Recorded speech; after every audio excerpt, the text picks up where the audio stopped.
अब हम पढ़ेंगे मध्वाचार्य। मध्वाचार्य जी 79 वर्ष की उम्र में सन 1317 ईस्वी में अदृश्य रूप से बद्री के लिए चले गए और वापस नहीं आए। यज्ञों में पशु बलि बंद करवाने का सामाजिक सुधार इन्हीं की देन है। यज्ञ में जो पशु बलि होते हैं ना, उनको समाज मतलब बंद करने का सामाजिक सुधार इन्हीं की देन है। इन्होंने सबसे पहले स्टार्ट किया 1317 ईस्वी में। पहले थोड़ा सा स्वतंत्र वह है जो पूर्ण रूपेण स्वतंत्र है।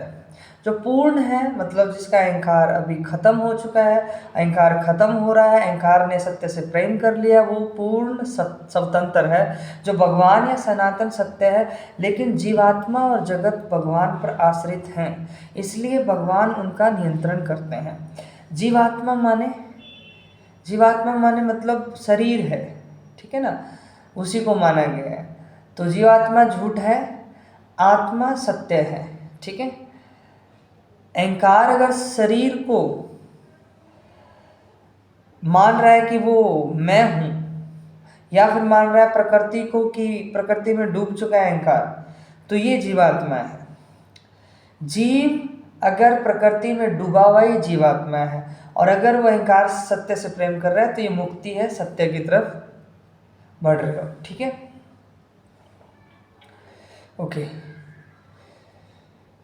परमात्मा स्वतंत्र है, इसलिए उनका वर्गीकरण असंभव है। आश्रित तत्व सकारात्मक एवं नकारात्मक रूप में विभाजित किए जाते हैं। सकारात्मक को भी चेतना जैसे आत्मा और अचेतन जैसे वे पदार्थ वर्गीकृत किया जा सकता है। ये बताया, सेम चीज़ वहाँ पे बताई उन्होंने। इन्होंने बताई चित्त और अचित्त के बारे में, चेतन और अचेतन इन्होंने बताया। चेतन माने वही शुद्ध आत्मा, शुद्ध चेतना। अचेतन माने पदार्थ, जड़, प्रकृति। चित्त अचित्त किन्होंने बताया था? रामानुज जी ने बताया, और मध्वाचार्य जी ने बताया वही चेतन अचेतन के बारे में, ठीक है। चित्त चेतन या शुद्धात्मा, अचित्त अचेतन मतलब पदार्थ, जड़ और प्रकृति।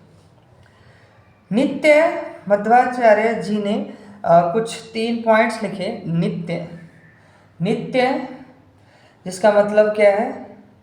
सनातन, सत्य। मुक्त मतलब जो अहंकार जो है वो सत्य की तरफ जा रहा है, यही मुक्ति है। बद्ध, बंधे व्यक्ति।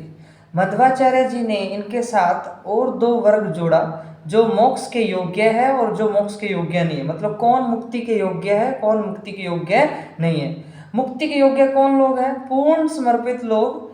बद्ध भी मोक्ष के लिए योग्य है, मतलब जो मान ले कि हाँ मैं बंधा हुआ हूँ, जो मान ले कि मुझ में जीवन में दुख है, वो भी वो दुख मिटा सकता है, अपने जीवन का अहंकार मिटा सकता है, वो मुक्ति के लिए योग्य है। जो मोक्ष के लिए योग्य नहीं है वो कौन है? नित्य संसारी, मतलब जिसने चुनाव ही कर लिया है कि मुझे संसार में जीना है। संसार में जीना है मतलब ठीक है, संसार को अपने अंदर लेके जीना है। संसार में तो वो भी जीता है जो मुक्त पर्सन होता है, जो सच की तरफ जाता है, पर संसार को मन में रख के जीना है। मतलब संसार बोलता है कि संसार को मैं भोग लूँगा, संसार मेरे लिए सब कुछ है, और संसार जो है उसकी हेल्प से मैं उसको ही भोग पाऊँगा, ऐसा सोचता है, वो नित्य संसारी है, संसारिक चक्कर में बंधा हुआ। और जो संसार का यूज़ करके मुक्ति की तरफ जाता है वो होता है मोक्ष योग्य, पूर्ण योग्य, मुक्ति योग्य, तनु योग्य, जिन्हें नरक कहा जाता है। ठीक है, ये मध्वाचार्य जी थे, ठीक है।